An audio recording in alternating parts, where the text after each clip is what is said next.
নগরী পানির উপর ভাসছে না। চট্টগ্রাম নগরী শুষ্ক মৌসুমে যেরকম থাকে, শুষ্ক মৌসুমে যেরকম থাকে সেরকমই আছে। প্রবর্তন মোড়ের এখানে পানি এই খাল নির্মাণের কারণে একটু জলাবদ্ধতা হয়েছিল, এখন নিষ্কাশন হয়েছে। আমি নিজে পানির মধ্যে দিয়ে হেঁটে এসেছি। যেটুকু পানি আছে আজকে এবং আগামীকাল সকালের মধ্যে, আমি মিডিয়ার প্রতি শ্রদ্ধা রেখে বলতে চাই, আপনারা যেভাবে নিউজটি করেছেন সামাজিক যোগাযোগ মাধ্যমে যে চট্টগ্রাম শহর পানির উপর ভাসছে, আমি চট্টগ্রাম এসে ঘুরে দেখলাম সন্ধ্যার পর থেকে চট্টগ্রাম শহর পানির উপর ভাসছে না। চট্টগ্রাম শহর সুন্দর আছে, যেরকম ছিল সেরকমই। হঠাৎ করে অতি বৃষ্টির কারণে কিছুটা পানি জমাট বাঁধলেও সঠিক সময়ে পানিটি নিষ্কাশন হয়ে গেছে। আর এই জায়গাটি প্রবর্তনা নাকি বলে, প্রবর্তনার এখানে প্রবর্তকের মোড়ের এখানে 60 কিলোমিটার আয়তনের একটি সিটি কর্পোরেশন। আমরা পায়ে হেঁটে যেটুকু পানির মধ্যে আমি হাঁটলাম, এটা 60 ফুটও হবে, সর্বোচ্চ 30 ফিট জায়গা। আমি নিজে পায়ে হেঁটে এর মধ্যে দিয়ে আসছি।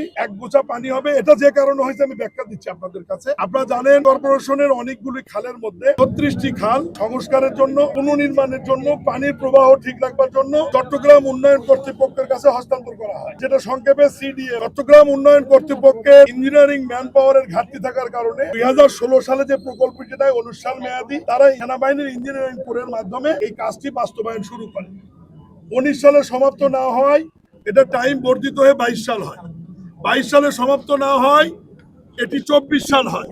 24 সালেও সমাপ্ত না হয়, এটি 26 সাল পর্যন্ত বর্ধিত করা হয়েছে এবং সময়ে সময়ে টাকার পরিমাণও বৃদ্ধি পেয়েছে। আমি ওইদিকে আর যাচ্ছি। এই 36টি খালের মধ্যে আমার কাছে যেটুকু রিপোর্ট রয়েছে, 30টি খালের কাজ সম্পূর্ণ হয়েছে। 5টি খালের কাজ এমন পর্যায়ে আছে সেটি খুব একটা পানিকে বিঘ্ন ঘটাবে না। আমরা যে খালের কাছে দাঁড়িয়ে আছি, এটি 36টি খালের মধ্যে যে 6টি খালের বাকি আছে, তার মধ্যে হিজরা খাল একটি। আপনারা নিশ্চয়ই জানেন যে খাল নির্মাণ বা পুনর্নির্মাণ করার সময় যখন আপনি কনস্ট্রাকশন করবেন, তখন স্টিল স্ট্রাকচারের মাধ্যমে একটি রিটার্নিং ওয়াল দিয়ে ব্যারিকেড তৈরি করতে হয়, যাতে উল্টো দিক থেকে মাটি এসে বা কাদা পানি এসে কনস্ট্রাকশন ওয়ার্ককে বাধাগ্রস্ত করতে না পারে।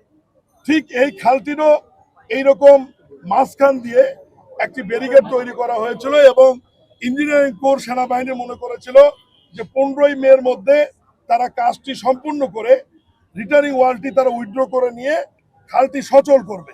কিন্তু হঠাৎ এই সময়ের মধ্যে মহান আল্লাহর সৃষ্টি, বর্ষাকালের আগে অতিবৃষ্টি হয়ে যাবে, এটা না আমরা জানতাম না ইঞ্জিনিয়ারিং কোরের লোকজন জানতো। এখন যেহেতু ঘটনা ঘটে গেছে, দুই একদিন হয়তো এলাকার মানুষ একটু কষ্ট পেয়েছে। এখন পানি নিষ্কাশন হয়েছে। ইঞ্জিনিয়ারিং কোরের ব্রিগেডিয়ার শামসও তাদের সাথে আমাদের কথা হয়েছে। আগামী 5 দিনের মধ্যে তারা রিটার্নিং ওয়াল যেটি দেওয়া আছে স্টিল স্ট্রাকচারে, এগুলো তারা উইথড্র করে খালটি সচল করে দেবে। বর্ষা মৌসুম পার হওয়ার পরে, শুষ্ক মৌসুম শুরু হওয়ার আগে তারা আবার তাদের পুরোনো প্রক্রিয়ায় ফিরে গিয়ে খালটির সংস্কার বা পুনর্নির্মাণের যে কাজটি তারা করবে। এই হচ্ছে মোট